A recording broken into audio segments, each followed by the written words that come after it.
Bueno, buenas tardes, bienvenidos y bienvenidas a este Congreso de Literaturas de las Argentinas, y estamos en la mesa titulada Corpófera, las cartografías de los cuerpos. Esta mesa está integrada por Araceli Alemán, Karina Lemes y Andrés Olaizola. No sé si pronuncié bien. Eh, Vamos a empezar con la ponencia de Araceli. Voy a dejar que vos te presentes, así nos contás, bueno, dónde trabajás y el nombre de la ponencia, así nos repetimos. Sí, bueno, como todos ya sabemos, les voy a marcar 3 minutos antes, que faltan 3 minutos para que se cumplan los 15 que tenemos asignado cada uno para la exposición. Así que bueno, quedamos en tus manos. Bueno, hola a todos y a todas. Me llamo Araceli Alemán, vengo de la Universidad de El Salvador y voy a trabajar con una escritora que no sé si la conocen, se llama Fernanda García Lago, y mi ponencia se titula Extrañamiento y no un lingüístico en la perfecta otra cosa. Yo creo que voy a intentar leer toda la ponencia, así me ajusto al tiempo. Un anhelo vacío aparece desde el título mismo de la novela de Fernanda García Lago, La perfecta otra cosa, cuya referencia no es esclarecida en ninguno de los 7 relatos a cargo de los distintos miembros de la familia que conforma el mundo de personajes de la novela. No concuerdan siquiera las coordenadas espaciotemporales que oscilan entre un ilus tempus mítico, un pueblo rural en 1941, y un futuro asiago de ciudades en completa decadencia institucional. Entre el popurrí de eventos narrados se incluyen traslados forzados de personas pobres, fragante corrupción política, inundaciones, hambrunas y violaciones sexuales. Tal imaginario de catástrofe no conforma una distopía en sentido tradicional, puesto que se encuentra cognitivamente mucho más cercano a nuestro mundo factual que la atmósfera general en la que suceden, en la que nada funciona tal como lo conocemos. Tiempo, espacio, cuerpo y subjetividad significan casi cualquier otra cosa. Como sostiene Burelos, en nuestro mundo azotado por catástrofes naturales tanto como causadas por el hombre, es difícil creer en utopías, por el mismo motivo también lo es creer en distopías, porque ¿qué podría ser peor? García Lago no imagina un mundo exactamente peor, sino uno radicalmente distinto, gracias a un método de extrañamiento cuyas características específicas me propongo presentar. En el paratexto engordado que abre la obra figuran un epígrafe de la vida, instrucciones de uso de Georges Perec, una advertencia contra la ingenuidad del lector, un listado de protagonistas por capítulo y sus ejes de conducta, el detalle de personajes secundarios, un árbol genealógico con ramas resaltadas en negrita y la explicitación del criterio de subrayado, además de las relaciones entre personajes por orden de aparición. La técnica alude, además de a la obra de Perec, al distanciamiento o efecto B del teatro de Bertolt Brecht, para advertirnos en principio que lo que vamos a leer es una ficción. Ahora, de la transposición de la técnica de distanciamiento dramático a la novela resulta un doble distanciamiento o una actualización de la técnica. Esto es, si el teatro narrativo con el paso del tiempo se ha convertido al menos parcialmente en una convención, ha perdido entonces su poder de extrañar. En cambio, el mismo mecanismo aplicado a la novela consigue una torsión que defamiliariza lo real y al mismo tiempo añade una complejidad extra al desfamiliarizar los géneros o incluso la literatura. Esta técnica atraviesa la obra entera no solo en el nivel narrativo, sino muy especialmente en el lingüístico. Por lo tanto, este trabajo se ocupa de analizar, este trabajo que es más amplio que lo que presento hoy, ¿no? Se ocupa de analizar dentro del marco de la poética cognitiva los procedimientos y efectos de un extrañamiento que opera con y desde el lenguaje. Con poética cognitiva me refiero a la disciplina que ofrece teorías cognitivas, en mi caso especialmente semánticas, que dan cuenta sistemáticamente de la estructura de los textos literarios y sus efectos percibidos. Por cuestiones de tiempo no puedo presentar toda la genealogía del concepto de extrañamiento, que además supongo que todos conocen, a partir del formalismo ruso, con el famoso ensayo de Shklovsky, retomado por Brecht y leído más contemporáneamente, por ejemplo, por Jameson y Zubin. Claro que también hay antecedentes más antiguos en el romanticismo o en la retórica clásica, o según leí hace poco, en el gnosticismo de la antigüedad tardía. Lo que me importa señalar del concepto es la idea sencilla y potente a la vez de que el arte nos muestra que el mundo podría ser de otra manera y que determinados artistas, como García Lao, nos muestran que también el arte podría ser diferente. De la perspectiva de Zubin me interesa en particular el concepto de novum como aquel elemento o acontecimiento radicalmente nuevo que nos empuja hacia lo no realizado y que provoca un extrañamiento cognoscitivo respecto del momento de producción de la obra. Ejemplos de novum son la caída de un meteorito en la Tierra o que los robots dominen el mundo. Zubin acuña el término para definir la ciencia ficción. La hipótesis del extrañamiento lingüístico con la que estoy trabajando en La perfecta otra cosa es que sus dimensiones totalizadoras constituyen un verdadero novum en estos términos. Aplicaciones contemporáneas del extrañamiento se encuentran también en campos transdisciplinarios como la mencionada poética cognitiva en el concepto de foregrounding. No encuentro todavía una buena traducción para foregrounding, que podría ser traer al primer plano, pero no es muy económico, focalizar, pero existe ya la categoría de focalizar, o podría ser actualizar siguiendo la línea de Mukarovsky. Así que voy a usar foregrounding o primer plano. Miel y Quicken lo definieron a partir de un amplio espectro de efectos estilísticos capaces de crear ambigüedades en distintos niveles. Fonético, por ejemplo, con aliteraciones y asonancias; sintáctico, con elipsis y paralelismos; retórico, por ejemplo, con metáforas e ironías. Mediante estos, el lector reconoce las partes más prominentes y significativas de los textos y busca resolver la ambigüedad contrastándola contra el patrón textual de fondo. De esta manera, la novedad lingüística capta la atención del lector y ralentiza su procesamiento. En esa demora emergen sentimientos que guían la comprensión lectora desde una perspectiva enriquecida que permite refamiliarizar la ambigüedad.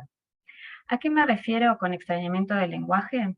Es frecuente que la literatura anticipatoria y también la especulativa, especialmente el fantasy, tengan que forzar el lenguaje para nombrar lo que no existe, es decir, el novum.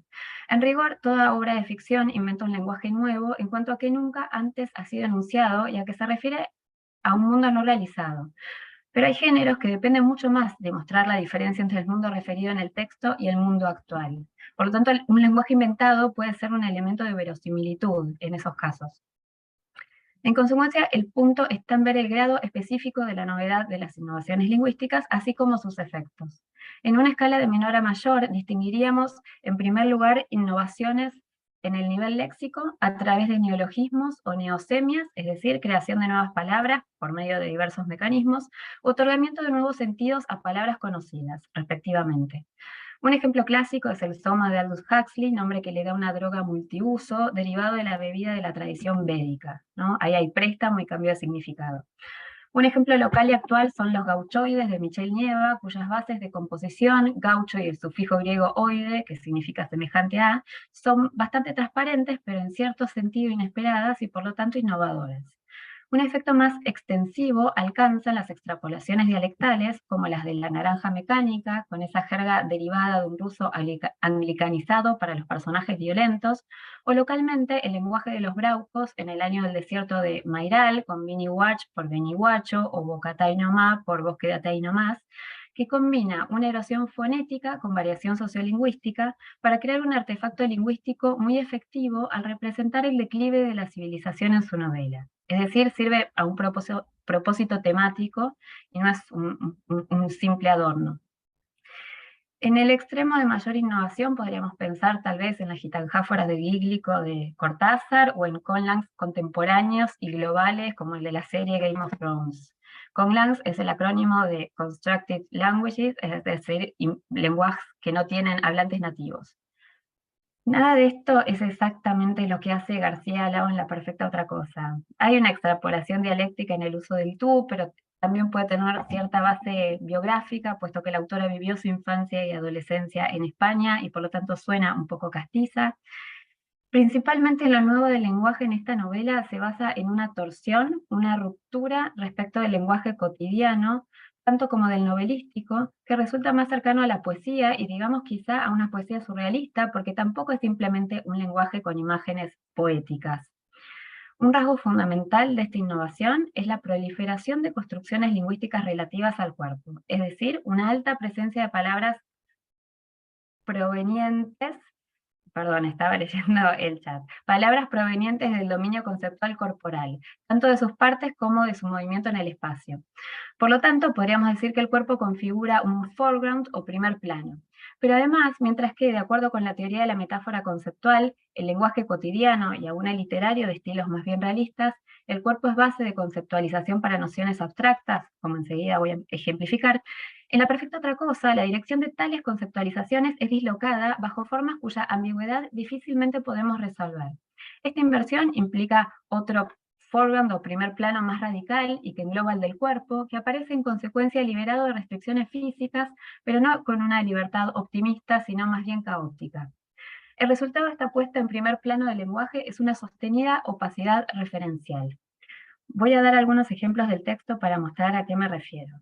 Cito: una noche corrí desnuda y quién sabe cómo me metí fuera de mí misma, en la región de los olvidados que viven en las afueras del pueblo. Estar fuera de sí es una metáfora frecuente en el lenguaje cotidiano en el que tiene un origen experiencial. Estar dentro de una casa del propio cuerpo es lo habitual, estar fuera es estar expuesto a lo anómalo, desconocido y peligroso. Esta metafórica exterioridad del sí mismo respecto del cuerpo es frecuente en la obra de García Lao, con diversos valores, pero aquí toma un aspecto literal espacial. Ese sí mismo se va a una región del pueblo. De modo similar, cito, como si fuera una tormenta de odio, me di vuelta y derramé arena y piedras y un lagarto sobre esa aturdida figura. Fin de cita. La similitud no literal entre una tormenta y un sentimiento intenso como la ira permite que la segunda sea conceptualizada a partir de la primera en metáforas convencionalizadas. De acuerdo con la famosa definición de Lakoff y Johnson, la metáfora es entender y experimentar una cosa en los términos de la otra. Sin embargo, la extensión y el detalle de la expresión citada producen una ambigüedad insalvable. Una más.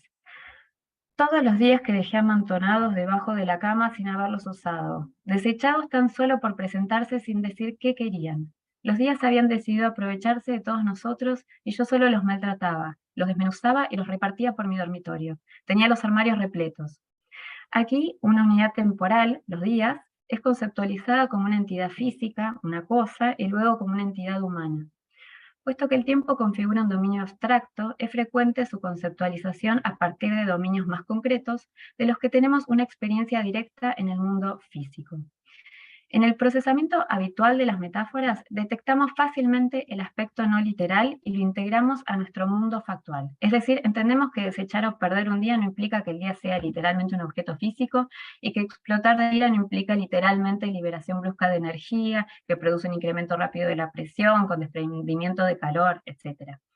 En cambio, en estas construcciones citadas, de presencia ubicua en la obra de García Lao, no logramos restablecer esa normalidad, sino que la metáfora cobra cierta realización. En resumen, la innovación lingüística radical consiste en una dislocación de los procedimientos metafóricos junto con una referencia constante y ambigua al cuerpo. Me quedaría entonces ponderar los efectos de ese extrañamiento lingüístico en la narrativa, cosa que solo voy a hacer a partir de esbozar dos ideas con las que estoy trabajando ahora. La primera se refiere al estatus ontológico de este mundo fluido en el que no funcionan las leyes físicas de nuestro mundo, pero tampoco se establecen otras, sino que proliferan las contradicciones, lo que anula, por ejemplo, lecturas alegóricas. Entonces, ¿cómo procesa el lector este novum lingüístico que vuelve extraña prácticamente cualquier referencia al mundo conocido? Desde la teoría de los mundos posibles y la semántica de la literatura antimimética, se ha señalado la imposibilidad de construir una ficción auténticamente imposible, ya que una ficción supone la posibilidad de ser pensado. Una ficción pura, completamente independiente del mundo factual, tampoco parecería ser posible porque sería o bien infinitamente regresiva, tendría que explicarlo todo, o bien ininteligible. Mikonen propone una clave de lectura para ciertas ficciones de este tipo a partir de la suspensión de las afirmaciones modales. Las paradojas de estos mundos no frustran la lectura, ni solo son experimentos cognitivos, sino que invitan a la risa y esto es lo que las vuelve por lo menos parcialmente inteligibles. Sería una base posible de esa refamiliarización de la que hablaba hace un momento. Ciertamente hay un aspecto cómico, satírico en La perfecta otra cosa, cuyos blancos más visibles son la familia y la religión católica. La segunda idea con la que estoy trabajando es con la reescritura del cuerpo como un rasgo compartido por escritoras argentinas contemporáneas, tal como lo ve, por ejemplo, Regazzoni. El cuerpo imposible que aparece en La perfecta otra cosa es, a su vez, una posibilidad de reconectarnos frente a la experiencia embotada del cuerpo en nuestro mundo factual. Para decirlo con otras palabras, si la experiencia cotidiana, sobre todo la urbana, nos ha vuelto extraños respecto de nuestros propios cuerpos, García Lao extraña ese extrañamiento. En un movimiento paradójico, su lenguaje corporalizado nos obliga no tanto a comprenderlo como si hubiera un tratamiento más temático del cuerpo, sino a prestarle una cierta atención desde el cuerpo mismo. Gracias. Bueno, gracias Araceli, muy justita con el tiempo. Perfecto, te quedó un minuto. No te corté, no te avisé lo de que faltaban 3 minutos porque como dijiste que ya iba cerrando. Así que bueno, muchas gracias. Muy exhaustivo el análisis, muy detallista. Bueno, seguimos, como falta Joaquín, bueno, sigo yo, que tengo un Power, que bueno, no es justo con la primera parte del trabajo, así que bueno, yo te voy a avisar en todo caso, Leonel, cuando necesite que lo presentes. Yo soy de la Universidad Nacional del Comahue, con sede en Viedma. Formo parte de un proyecto de investigación que se llama Las figuraciones del horror en los usos y desvíos del policial. Es un proyecto que, bueno, tiene otros antecedentes, venimos trabajando, en realidad nuestro tema es el modo gótico, trabajamos con literatura gótica, y bueno, este es el tercer proyecto que, bueno, va a tener, que se inició hace poquito y tiene el foco en el policial. Si bien en este trabajo yo no voy a abordar el policial, pero bueno, les cuento un poco por dónde ando. Bueno, me voy a marcar el tiempo yo también. Bueno, mi trabajo se titula Corpósfera contemporánea, figuraciones de la muerte, cadáveres y fotografía. El cuerpo puede considerarse como un sistema de signos sujetos a ser interpretados y decodificados. Es decir, a partir de él podemos leer un espacio de la cultura. Para realizar dicha lectura, la noción de semiosfera de Lotman, como un continuum ocupado por formaciones semióticas de diversos tipos y que se hallan en diferentes niveles de organización, nos ha resultado esclarecedor. A su vez, José Finol va a estudiar el lenguaje del cuerpo en la cultura, y para ello va a pensar que el cuerpo en sí mismo y en el conjunto de sus relaciones constituye una suerte de corposfera, integrante ella misma de la semiosfera.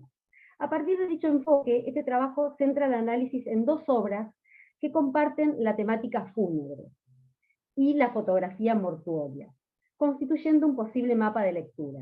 Se trata de la novela La ruta de la mangosta, de Diego Mucio, y la muestra fotográfica Recuérdame al morir, hasta mi último latido, de Zaida González. Esa es la tapa del libro de Zaida. La hipótesis que sustenta este análisis es que son textualidades en las que se leen figuraciones de la muerte. En tanto, es posible establecer una cadena de conexiones para observar, por un lado, cómo se presentan los cuerpos cercanos a la muerte y constituidos en cadáveres y qué significado genera. La ruta de la mangosta, la inmortalidad de la muerte. El protagonista de la ruta de la mangosta comienza su relato diciendo: voy a morir. Me llamo Lisandro Martínez y voy a morir. Se encuentra a un paso de la muerte y quiere contar su historia a modo de diario. Unos años antes, a mediados de 1871, cuando se iniciaba la pandemia de la fiebre amarilla, lee en el diario La Nación, cito: fije la sombra antes de que la sustancia se desvanezca. Retratos de personas finadas, desde 1 a 12 tarjetas. Los difuntos aparecerán en la imagen con la semblanza de la vida. Fin de cita.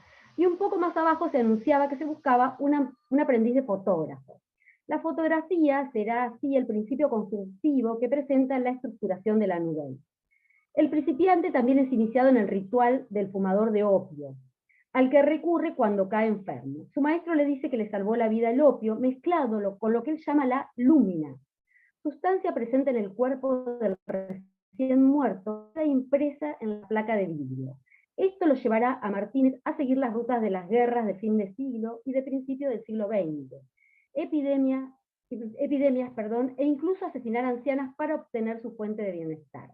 Volviendo a la cita, podemos inferir varias cuestiones que nos remiten a las figuraciones de la muerte a partir del vínculo cadáver-fotografía. Primero, que las muertes habían aumentado por la pandemia, que a su vez coincide con la época donde una práctica asociada al reciente nacimiento de la fotografía se había popularizado, la fotografía post-mortem.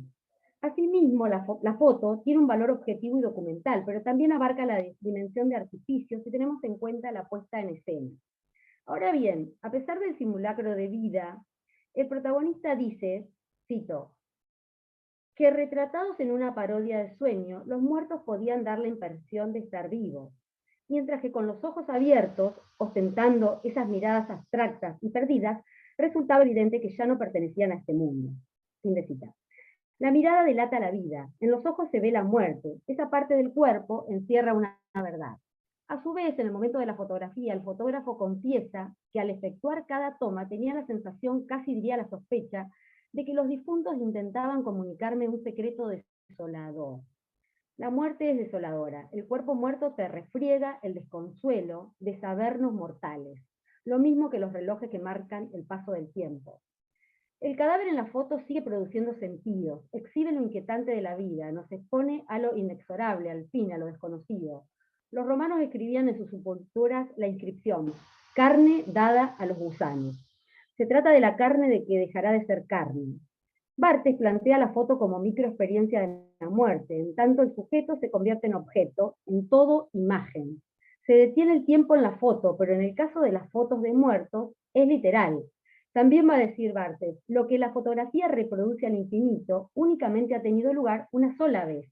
La fotografía repite mecánicamente lo que nunca podrá repetirse existencialmente.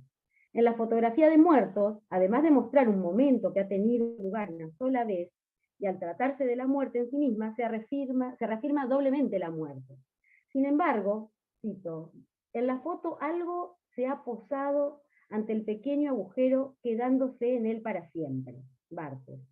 Y es allí donde podemos encontrar la inmortalidad de la muerte, aunque parece una expresión contradictoria. En este relato podemos ver que las figuraciones de la muerte componen la capacidad del ser humano para soportar, ver y cometer atrocidades, como el joven aprendiz de fotógrafo y de inmortal. Él entrega su cuerpo al opio y sigue la ruta de las guerras, pestes y desgracias para conseguir cadáveres frescos, que le permitan sostener su juventud y su amor.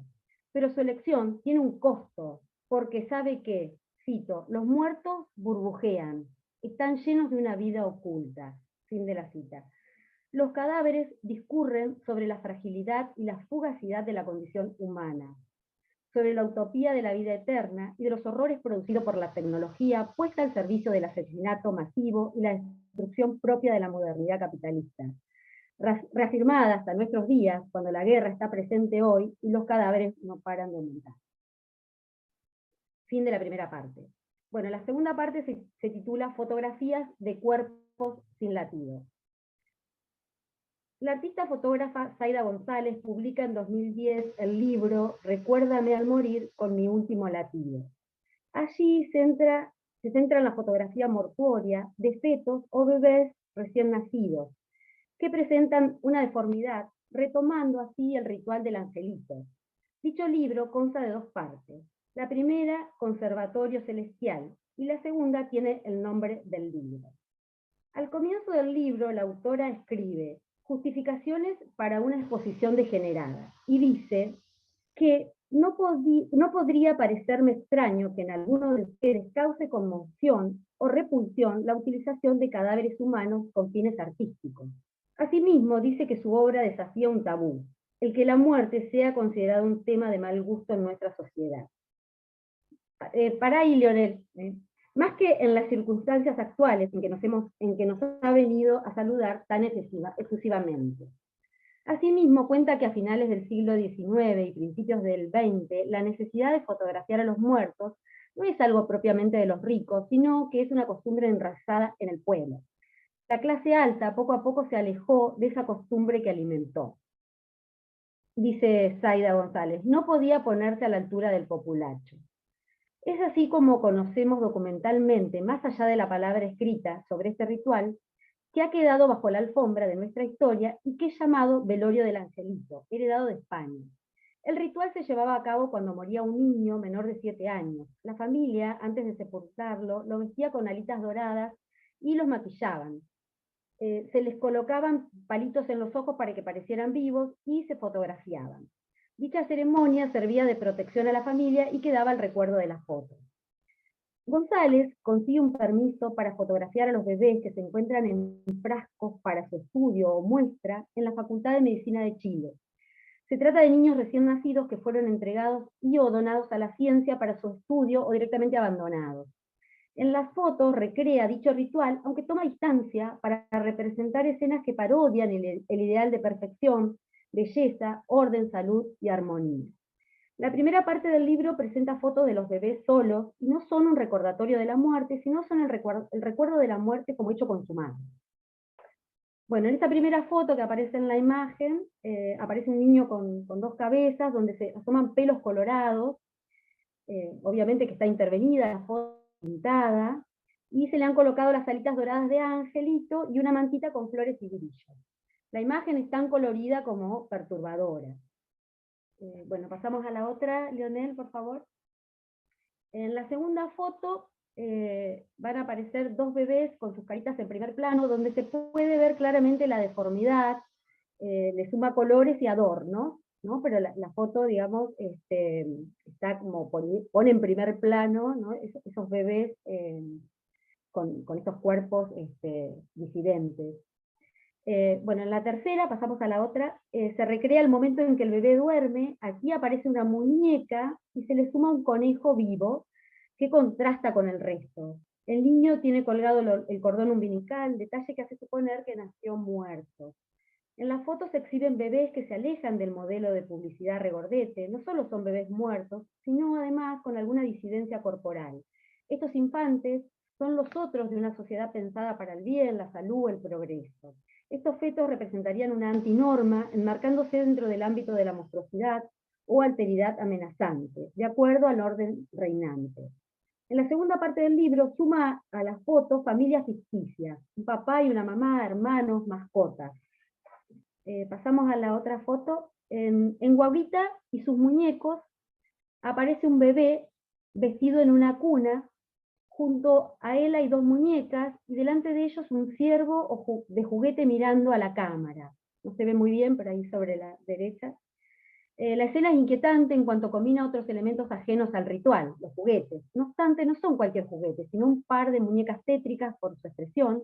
Una de ellas mira al muerto, mientras que la otra pareciera estar observando a la cámara con sus ojitos amarillos, como si tuvieran vida, y un ciervo de peluche. La foto genera una atmósfera terrorífica, no representativa del mundo infantil, y adecuada para una escena mortuoria, que supuestamente debiera ser angelical. Bueno, en la siguiente, que se llama Giovanni y yo, aparece la propia fotógrafa disfrazada de monja junto a un cura y tiene entre sus manos a un bebé que tiene dos cabezas.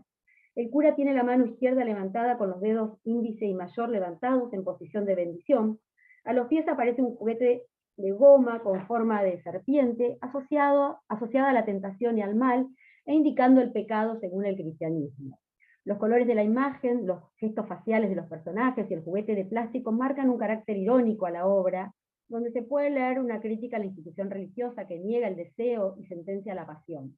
También podría pensarse que el bebé deforme es un castigo por ser el resultado de una relación prohibida. Bueno, acá terminan las fotos. Zaida González en dicha muestra imita la estética de las estampitas religiosas, para parodiar los dogmas cristianos y a su vez los cánones de belleza hegemónicos que rechazan lo considerado amorfo, desproporcionado, deforme. Exhibe aquello que a la mirada de la norma es considerado como repulsivo, indecente, y en su lugar lo presenta como una posibilidad de derrumbar cánones y prejuicios. Otro aspecto que se observa en sus fotos es la presencia de lo monstruoso, en tanto muestran cuerpos deformes. Lo monstruoso en cuanto concepto aparece en contraposición a dicha norma u orden instaurado. José Miguel Cortés, teórico del arte, lo explica del modo siguiente, cito: manifestaciones de todo aquello que está reprimido por los esquemas de la cultura dominante. Serían las huellas de lo no dicho y no mostrado de la cultura. Todo aquello que ha sido silenciado, hecho invisible. Lo monstruoso hace que salga a la luz lo que se quiere ocultar o negar. Problematiza las categorías culturales en tanto que muestra lo que la sociedad reprime. Fin de la cita. En este sentido, los fetos, los cuerpos deformes, los cuerpos disidentes, representarían una antinorma, enmarcándose dentro del ámbito de la monstruosidad o alteridad amenazante. Las figuraciones de la muerte en esta muestra se centran en cadáveres disformes, pensados para ser ocultos, guardados y o estudiados, pero no celebrados. Son cuerpos de muertos que nadie recuerda, ni merecen tener un lugar en la historia familiar, ni tumba ni lugar de memoria. Las fotos nos muestran esos cuerpos que dan cuenta del borramiento de la persona, son los cuerpos que no queremos ver porque nos generan incomodidad y nos derrumban como espectadores. Bueno, cierro con unas palabras finales. En el marco de este espacio semiótico y de interconexión de sus formaciones, podemos señalar que el cuerpo, en tanto pensado como corposfera, da cuenta de figuraciones de la muerte a través de las fotografías que muestran cadáveres que producen sentidos, que van a mostrar lo que se quiere ocultar de los cuerpos. La marca de la enfermedad, la diferencia, lo monstruoso, lo deforme, lo otro, lo desechable, la muerte. Emulando la idea de Piglia sobre escenas de lecturas, podemos decir que las escenas de fotografías nos invitan a entrar a un fragmento de una historia, de una cultura. En el caso de las obras trabajadas, las escenas nos muestran la oscuridad de un mundo, por momentos intolerable, pero que pareciera que allí podemos encontrar algunas respuestas. Bueno, fin del trabajo. Muchas gracias. Bueno, ahora seguimos con Andrés. Dejo que te presentes, Andrés. Bienvenido. Hola, buenas tardes a todos y a todas. Bueno, mi nombre... Ay, no, perdón. No, sí, me equivoqué con el orden. Ay, perdón. No hay drama, no hay drama. No, pero seguimos, vamos a respetar el Karina. orden que... Pensé que era por alguna razón previa, ¿no? No, Seguimos. como me Bueno. aparecías ahí, te vi primero. No, seguimos con Karina de acuerdo al orden que tenemos Perfecto. establecido. Gracias, María Gabriela. Soy Karina Lemes, de la Universidad Nacional de Misiones, de la Facultad de Humanidades y Ciencias Sociales. El trabajo que presenta se denomina El síntoma como el cuerpo, hecho discurso de un modelo en crisis, de Elena Sabe, que es una novela de Claudia Piñeiro del 2007. Claudia Piñeiro se ha constituido en una escritora que representa al género, en cierta medida policial o más específicamente el policial negro. Recordemos que en enero del 2019 fue premiada en el marco del Festival de la Novela Negra que se realiza en Barcelona. En dicha ocasión define al policial como, y cito, un género noble, y alude a los crímenes que la preocupan en la Argentina actual, los femicidios. En esa oportunidad reflexiona y dice que, cito, el policial es un género noble. Borges eleva un género literario considerado por muchos modesto al rango de la mejor literatura. Recupera al policial desde ese lugar de marginalidad para hacerlo central, lo ilumina. Fin de cita. Piñeiro cobra protagonismo como gestora cultural con la debida conciencia del rol que le cabe, ya que ya en el discurso que emite en la Feria del Libro de Buenos Aires del 2018, y en esa oportunidad afirma, cito, desde que fui convocada a dar este discurso, me persigue una pregunta. ¿Qué se espera de un escritor? ¿Alguien espera algo de nosotros? Tal vez sí, o tal vez ni siquiera que escribamos un próximo libro. Cuando hace 8 años Gabriela Gambaro tuvo que dar su discurso inaugural en la Feria de Frankfurt, citó a Graham Greene, quien había dicho: debemos admitir que la verdad del escritor y la deslealtad son términos sinónimos. El escritor estará siempre en un momento o en otro en conflicto con la autoridad. Fin de cita. Me atrae ese lugar para el escritor, el del conflicto con la autoridad, dice Piñeiro. Piñeiro revela un encantamiento por el lugar del conflicto con la autoridad, y esto se puede observar en el 8º Congreso Internacional de la Lengua Española, donde claramente sugiere que este encuentro debería denominarse Congreso de la Lengua Hispanoamericana. Y con este posicionamiento deja en claro la supremacía de la lengua española por sobre las numerosas lenguas originarias. Recordemos que la polémica trascendió las propias palabras de Piñeiro cuando el Colegio de Graduados en Antropología salió al cruce de las mismas poco apropiadas palabras del presidente argentino al sostener una alarmante homogeneización de la lengua. Al contrario, lejos estamos de hablar un mismo idioma en Latinoamérica, pues somos plurilingüistas y pluriculturales.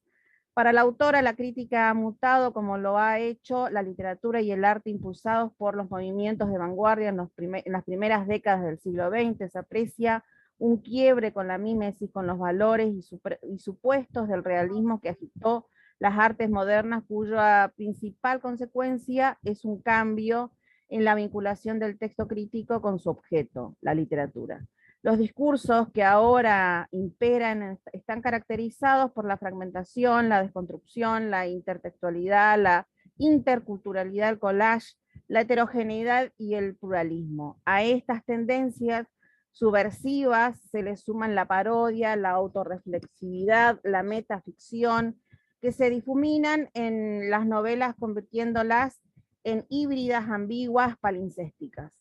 La transgresión genérica indica que los géneros se potencian, experimentan cambio, en algunas situaciones pueden estallar. Cada uno de aquellos está fundado por un grupo singular de pautas implícitas que pueden compartirse con otros formatos. Estas características permiten ampliar, restringir y combinar normas que cuando alcanzan el límite generan un nuevo paradigma. Todo género emerge de la superación del borde de otro anterior. Es así que la poscrítica ejecuta instrumentos del arte modernista. Para la representación crítica, el dispositivo principal es el collage o el montaje. Para este trabajo nos enfocaremos en Elena Sabe, una obra en donde se conjugan varias aristas que constituyen una semiósfera del simulacro, que revela una sociedad en crisis. En esta trama se exhiben planos escamoteados del autoritarismo y la hipocresía en todos los estamentos, judicial, político, médico, entre otros que aparecen en la obra. La misma parece ubicarse en el género policial, sin embargo, de lo que menos ocupa el relato es de desentrañar el supuesto crimen. Este es un mero recurso para abordar una representación simulada de una sociedad que aparenta funcionar, pero que tiene grietas por todos lados. Son esas mismas grietas las que toman protagonismo al fin y al cabo. Hay dos cuerpos que representan estas fisuras. Por un lado, el de Rita, que exhibe un aparente suicidio y todo lo que ello conlleva, por donde es encontrada el campanario de una iglesia. Así este cuerpo se convierte en el portador discursivo de una crisis que hay que develar cuál es, con quién es y a quiénes implica. Por otro lado, el cuerpo de su madre, Elena, revela los vestigios de una enfermedad irreversible que la va haciendo cada vez más obsoleta, primero por ser una adulta mayor y luego por padecer una dolencia que la va restando autonomía física y una degeneración psicológica. Estas cuestiones suelen ser vistas, criticadas en la mujer, no así o no al menos con tanta hazaña en los varones. Sobre el cuerpo en obsolescencia de Elena recaen varios interrogantes. ¿Quién mató a su hija? ¿Por qué motivo? En realidad estas cuestiones poseen un carácter ontológico. ¿Qué sabe Elena? ¿Qué no sabe? ¿Cuál es la realidad de lo que cree saber? ¿Por qué se niega a saber lo que otros saben? ¿Cuál es su verdadero papel en los eventos ocurridos? Así Piñeiro, más que resolver un crimen, termina explorando las adyacencias del mismo, los condicionamientos. Se descubren los profundos misterios de la vida de los cuerpos de Elena y de Rita. Como es sabido, el género policial remonta su existencia a principios del siglo XIX y ha sabido actualizarse a la nueva realidad y mentalidad del mundo contemporáneo, caracterizado por la incertidumbre, la fragmentación, la fluidez, la ausencia de conceptos universales. De esta manera pueden hallarse en el contexto de la literatura policial actual diferentes categorías como la novela clásica o de enigma, la novela negra o el hardball, la novela policial socialista, el neopolicial, la novela policial homosexual, gay y lesbiana, la novela policial étnica, entre otras. En este diverso espectro aparece también el tipo de novelística designada en este estudio como novela policíaca posmoderna, o como designa Elisa Calabrese, policial en fuga. Alude precisamente a un sesgo de desplazamiento genérico, de fuga hacia otros territorios de sentido, lo que constituye una línea perdurable en nuestra literatura, ya que con frecuencia el policial toma matices diferentes, alcanza a concitar títulos cuya fecha de publicación indica un contexto de producción preciso correspondiente a la última y más feroz dictadura militar, donde la narrativa alegoriza situaciones de paranoia, persecución y peligro inminente. Como ejemplares se puede recordar Respiración Artificial, de Ricardo Piglio, dos novelas de José Pablo Feynman, Últimos días de la víctima, y ni El tiro del final, para nombrar solamente algunos muy conocidas. Según lo expuesto, consideramos la obra analizada, Elena Sabe, una novela policial que se aparta de los parámetros tradicionales del género y en particular por cumplir los rasgos estilísticos y narrativos que han sido denominados como novela antidetectivesca o metafísica por teóricos como Stefan Netani, Patricia Medival o Susan Elizabeth Sweigman. En esta obra Piñeiro exhibe una serie de problemáticas que no necesariamente están vinculadas con el crimen. Algunos de estos aspectos son la falta de un final que provea la respuesta y la justicia que identifican a las obras tradicionales de género, un protagonista que se aleja completamente de la figura del detective como investigador profesional, ya sea público o privado, preocupaciones que van más allá de las respuestas de las típicas preguntas en torno a la resolución del enigma y la corroboración de la permanente incertidumbre en que se debate el sujeto contemporáneo. Se simula la investigación del crimen, pero el fondo de la cuestión pasa por exhibir el complejo entramado que muchas veces se convierte en los juicios en las causas del crimen en cuestión. Aparecen también nuevas preocupaciones, tanto temáticas como estilísticas, filosóficas y discursivas. Aunque la trama aparenta centrarse en resolver el crimen, la atención de ninguna manera constituye dilucidar el enigma, ya sea mediante el estilo narrativo de la elección de las múltiples subtemas o de la introducción o diversos mecanismos literarios. Esta novelística cuestiona asuntos que trascienden la intriga policíaca. Las problemáticas relacionadas con el concepto de identidad, la imposibilidad de proveer finales o soluciones definitivas, la inestabilidad de los referentes extraliterarios, entre otros. En Elena Sabe se construye un halo de extrañeza, lo que provoca una perturbación que deviene de una especie de ataque o profundo dramatismo del vacío. Piñeiro utiliza la estructura de la novela, pues le sirve para explorar temas que se orientan más allá del mundo interior que al exterior. Para ello pergeña una protagonista que no tiene más remedio que ser la que inicia una búsqueda de respuestas a preguntas aparentemente lógicas ya mencionadas supra. Así Elena Sabe se constituye en una historia que narra las peripecias de una madre enferma que ha perdido a su hija en una situación que la policía identifica como un suicidio. Para Elena, este veredicto es falaz. Por esa razón, y a pesar de su enfermedad, decide ser ella la que intente resolver este enigma y comprobar que su hija en realidad ha sido asesinada. Elena considera razón suficiente para desterrar el presunto suicidio de Rita, la fobia que ésta tenía por los truenos. Sin embargo, nada consigue con ese argumento endeble y decide emprender la investigación, una tarea que toma dimensiones extremas a causa de los estragos que la enfermedad de Parkinson ocasiona en su mente y en su cuerpo. Las dosis que puntualmente debe administrarse de levodopa le permiten a Elena emprender un viaje por Buenos Aires, en el que espera resolver sus interrogantes. Sin embargo, el fin no es lo que esperaba, ya que ese deseo de saber la conduce a una verdad que constituye, que contribuye a acrecentar la amargura de haber perdido a su hija. Termina corroborando que no ha sido un asesinato, sino la consecuencia de su propia voluntad.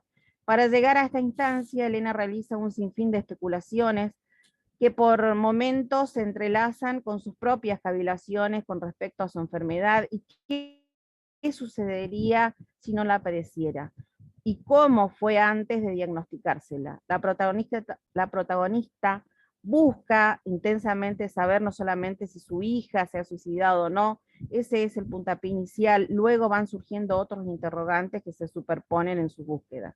Ya desde el título, Elena Sabe obliga y condiciona a los lectores a preguntarse ¿qué sabe Elena? Y este se convierte en el hilo conductor de la novela. Desde el título el lector puede advertir que no va a leer una novela policial y en realidad tampoco va a descubrir lo que Elena sabe, sino más bien lo que ella misma ignora. Constituye una verdad que muy posiblemente ella no desea descubrir, pero que es evidente para los demás personajes de la historia. No es en realidad acerca del asesinato o suicidio de su hija, como ella se empeña en creer, sino de su incumbencia en el suceso. Así la investigación de Elena se convierte en un penoso sendero hacia el descubrimiento Karina, de su quedan propia... 2 minutos.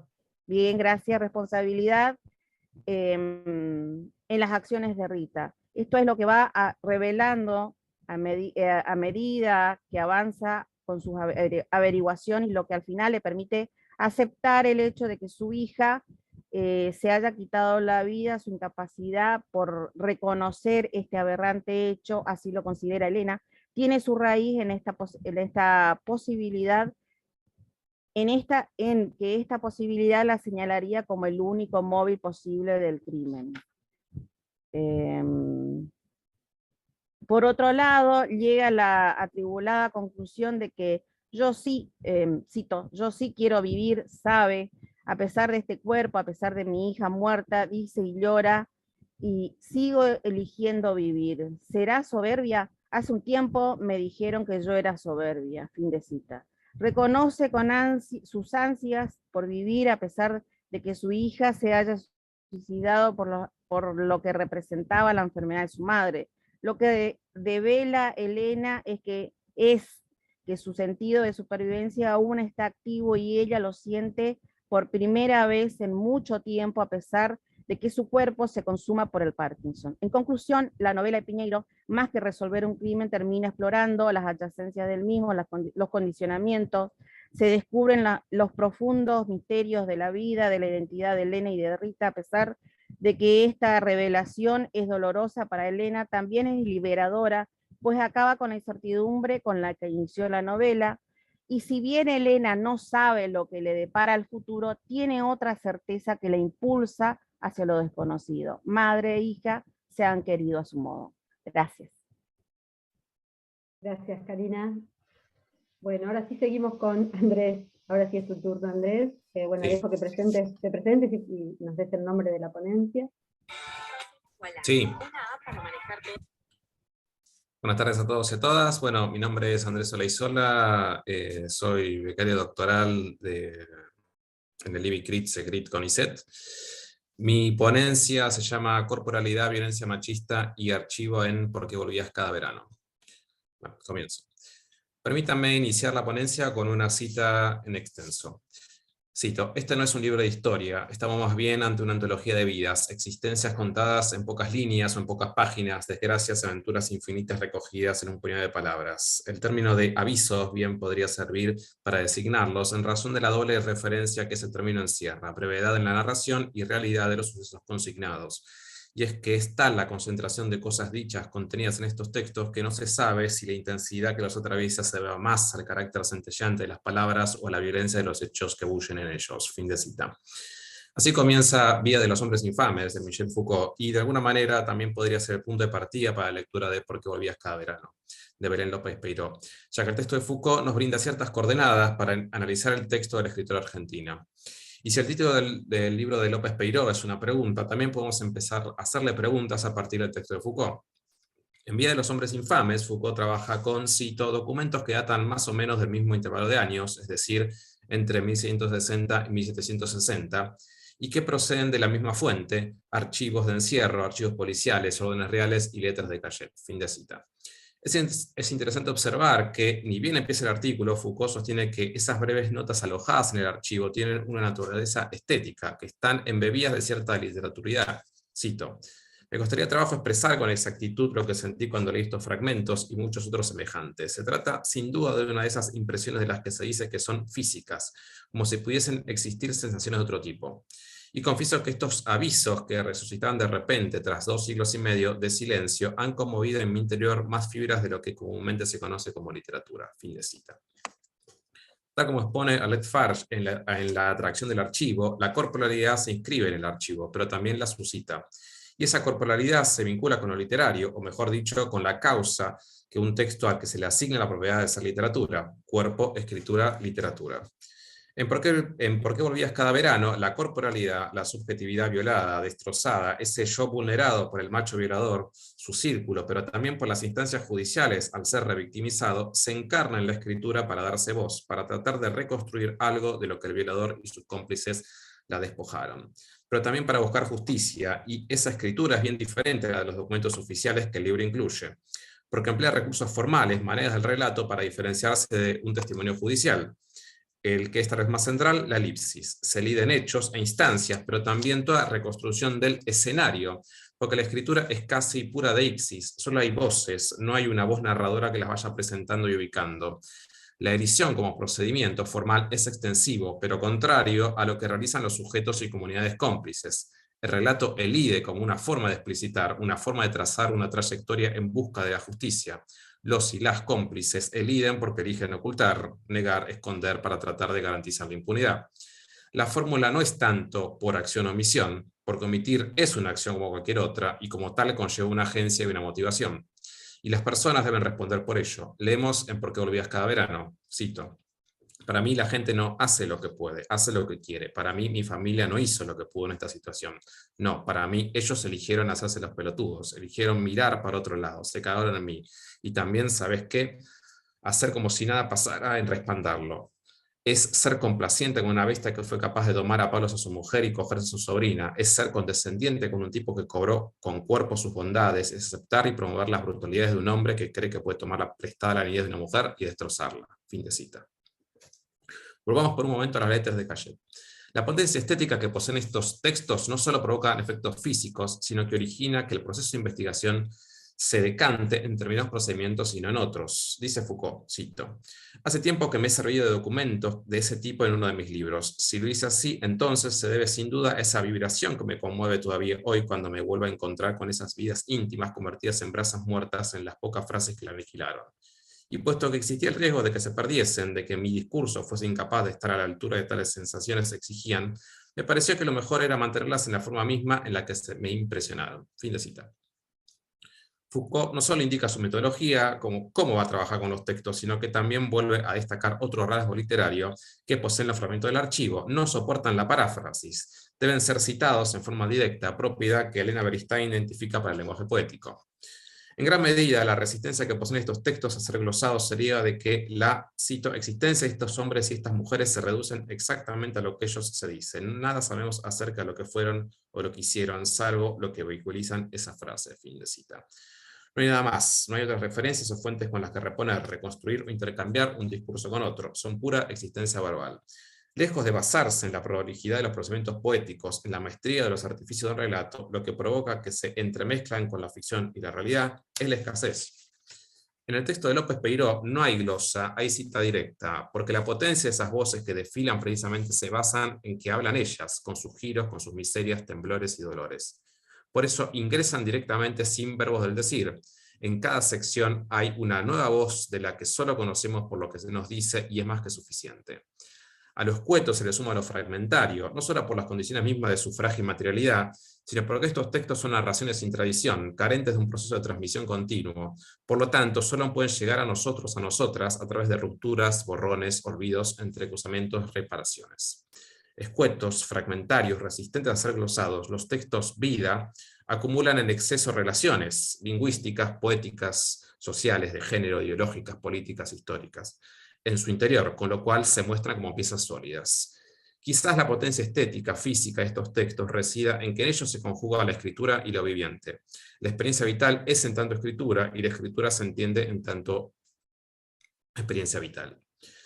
En El invencible verano de Liliana, de Cristina Rivera Garza, ella trabaja con el archivo personal de su hermana, Liliana Rivera Garza, víctima de femicidio, para reconstruir su historia. En un momento del relato, Rivera Garza, junto con su madre y padre, van a visitar la tumba de Liliana. El padre de Rivera Garza quita la maleza de su tumba. Cito: mientras agacha sobre la tierra y llora con discreción, siempre en silencio, me pregunto cuántas veces al día se acuerda de Liliana, de la cantidad de dinero que le exigieron en la Procuraduría hace ya casi 3 décadas para continuar con la investigación del femicidio de Liliana. ¿Cuántas veces al día promulga la palabra justicia? Uno nunca está más inerme que cuando no tiene lenguaje. ¿Quién en ese verano de 1990 iba a poder decir con la frente en alto, con la fuerza que da la convicción de lo correcto y de lo cierto, que la culpa no era de ella, ni de dónde ni cómo estaba vestida? ¿Quién en un mundo donde no existía la palabra femicidio, las palabras de terrorismo de pareja, podría decir lo que ahora digo yo, sin la menor duda? La única diferencia entre mi hermana y yo es que yo nunca me topé con un asesino. La única diferencia entre ella y tú. Fin de cita. Destacemos esta cita un aspecto que también nos ayuda a pensar en por qué volvías cada verano. La idea de que la falta de lenguaje para nombrar la violencia machista, para definirla, identificarla y hacerla frente, es una de las formas en las que justamente se naturaliza esa violencia. Un poco más adelante, al describir una tarjeta al Día de los Enamorados que Ángel González Ramos le envió a Liliana 3 años antes de asesinarla, Rivera Garza se pregunta, cito, ¿notó eso Liliana mientras la bombardeaba con flores y cajas de dulce, aventones de la casa a la escuela en su coche, y una tensión que Liliana pronto empezó a describir como vehemente? ¿Estaba capacitada una chica de 16 años para reconocer las señas tempranas del depredador? ¿Había a su alrededor, a nuestro alrededor, el lenguaje que le permitió identificar y reconocer la cara del peligro? Fin de cita. Poseer el lenguaje, usarlo, hacerlo carne y escritura es lo que permite que la violencia salga a la luz y que ya nadie pueda volver a ocultar esa situación, hasta ese momento innominada. En ¿Por qué volvías cada verano? La violación, una experiencia en el borde de lo indecible, de lo imposible de atrapar, como expone Tamara Tenenbaum en un artículo sobre la novela, es narrada por su víctima, se estructura en un relato e impacta contra quienes no querían explicitarla por cómplices. Leemos en el texto de López Peiró, cito, esa necesidad de viajar 3 horas para llegar al pueblo, ir casa por casa, mirarlos a la cara y decirles muy seria que vengo a meterles el dedo en el culo, golpearlos con mi única arma, contarles cada detalle, incomodarlos, reconocer en sus caras los gestos de desprecio y de compasión, dejar que me den una palmadita en el hombro y seguir hablando, contarles cómo ese tipo con el que almuerzan los domingos me cogía en su propia cama, cuando ellos se iban, como aparecía por la noche, por detrás, cuando su mujer se dormía y me apoyaba la pija y después la frotaba hacia arriba y hacia abajo hasta acabar. Seguir mirándolos y empezar a descubrir cómo esos ojos que fingían tristeza de pronto no decían nada, y no parar, evitar que me interrumpan, vomitarles toda la mierda encima, que ahora olían bien porque ya no era solamente mía, para que cada vez que lo vean a él, cada vez que él se aparezca en sus casas y le agarre la mano a sus hijas, puedan sentir miedo. Fin de cita. Vinculado con este aspecto, María José Punte analiza un grupo de narraciones en el que incluye el texto de López Peiró y explica que, cito, el espacio encerrado entre 4 paredes, sean estas las del cuarto o de la casa, parecen haberse desbaratado como un castillo de naipes que se cae, un poco como le sucede al personaje de Alicia en cierto momento. Fin de cita. Los protagonistas de estos textos barajan, cito, entrar o salir del cuento de hadas, una forma de denominar más que los mundos ficcionales a las puestas en escena. Fin de cita. Justamente el poder nombrar las violencias ocasiona que se derrumben las puestas en escena, que se quiebren las simulaciones, las burbujas de las supuestas familias modelo.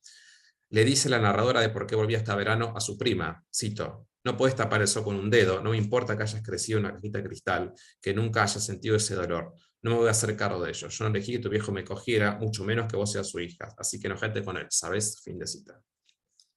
Para apunte, en textos como ¿Por qué volvías cada verano?, cito, la escritura es algo más que una vocación orientada hacia otros mundos posibles y una delectación por la palabra. Estas narraciones son abordadas para la resolución de situaciones traumáticas, con lo que terminan dando cuerpo escriturario a una enunciación que funciona, o debería funcionar, como una interpretación, como una interpelación. Perdón. Fin de cita. El lenguaje, en este caso, evidencia violencias, complicidades, pero también desarma parte de ese poder que el violador instauró sobre la víctima. El peso del cuerpo, que es la forma encarnada del peso del poder que ejerce el violador en el marco de un sistema patriarcal, ahoga a la narradora, la termina negando. En Por qué volvías cada verano, cito, una mandíbula trabada y unos dientes que crujen, el desgaste cotidiano, hombros tensos que permanecen altos, la columna desviada y el cuello rígido que no puedo mirar a su alrededor.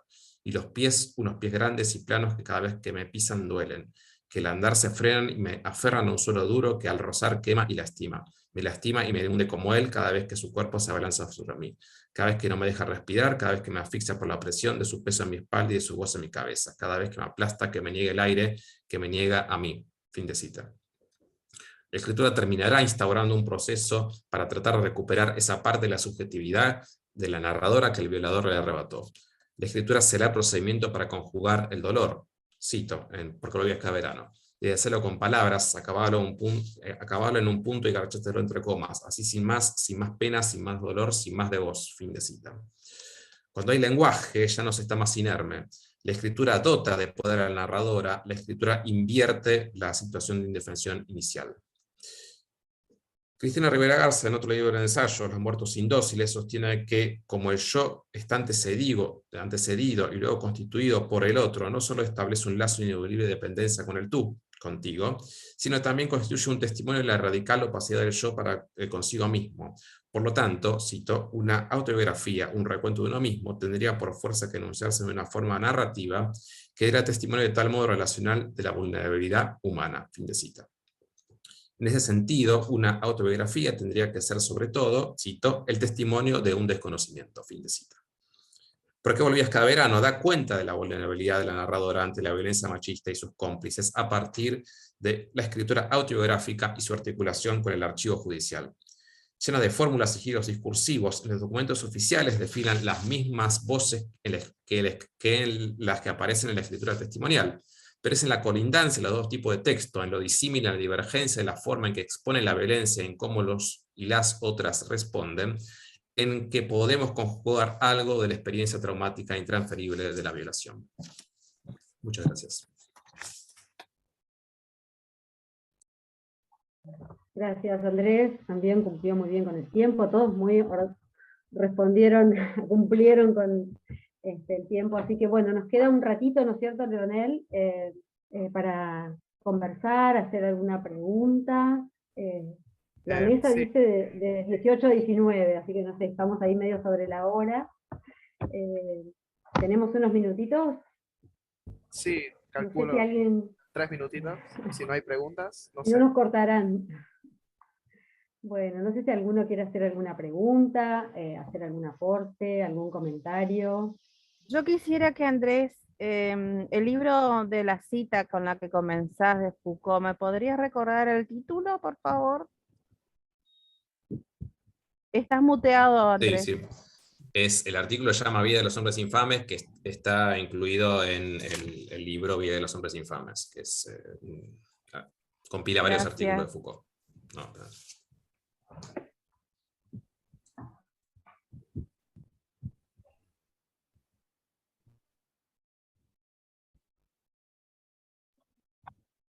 Yo estoy impresionada, Gabriela, por las fotos que mostraste, no conocía nada de ese trabajo y no conocía la actualidad del motivo del angelito, siempre lo había leído en literatura del siglo XIX.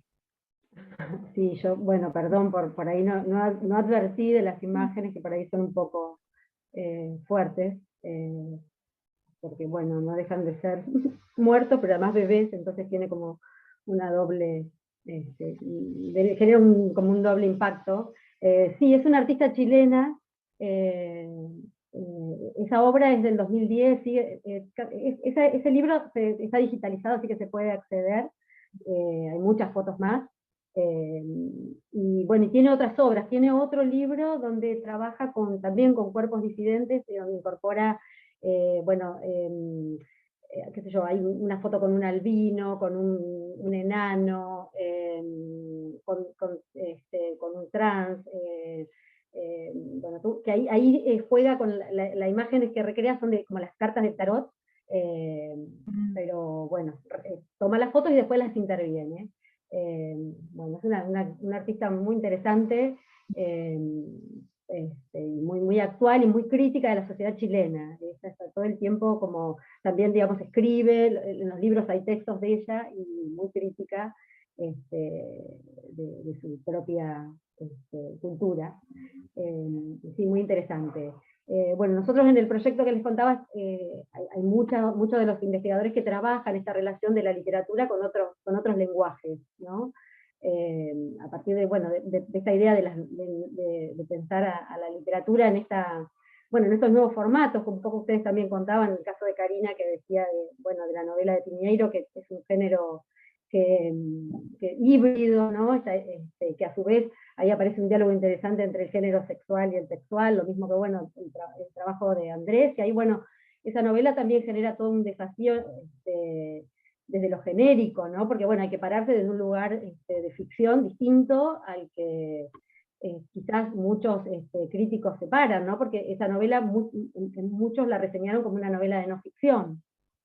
Y bueno, creo que tu lectura le dio otra vuelta, ¿no? Y bueno, pensar desde el género desde otro lugar, ¿no? Pensando en la ficción como con ese poder para decir, ¿no? Y para, bueno, súper fuerte, ¿no? La novela, y sobre todo si la leemos saliendo, ¿no? del archivo, no del archivo, digo, del expediente, ¿no? Digamos, porque no es lo mismo, digo, sí, podemos leer el expediente, pero leerlo como literatura tiene otra fuerza. Así que, La bueno, me pareció- narrativización del hecho es más potente, ¿no? En ese caso, y la manera en que lo dice, lo enuncia. Las citas que eligió Andrés fueron así como chocantes, igual que las fotos que elegiste vos de esta autora también provocan eso en el lector. Me parece que tiene ese juego estos autores, provocar una incomodidad en el lector o el que Claro, sí, mira. Andrés usó la idea, la interpretación, ¿no? La interpelación, narraciones que Interpelación, interpelan, sí, ¿no? Claro. Y, vos, Andrés, totalmente. estás trabajando en tu investigación con otras autoras. Sí, justamente. Por eso la referencia a Rivera Garza. O sea, mi tesis es sobre la poética de Rivera Garza en una zona de su producción, sobre todo la última, a partir del 2015 aproximadamente, 2016, perdón, trabaja mucho con el archivo, ¿no? O sea, trabaja con las escrituras del archivo. Entonces, haciendo un repaso de las últimas escritoras y escritores que trabajan justamente con estas poéticas o escrituras del archivo. Una de ellas, por supuesto, es Belén López Peiró, así que un poco se entrecruzaron las lecturas, y por eso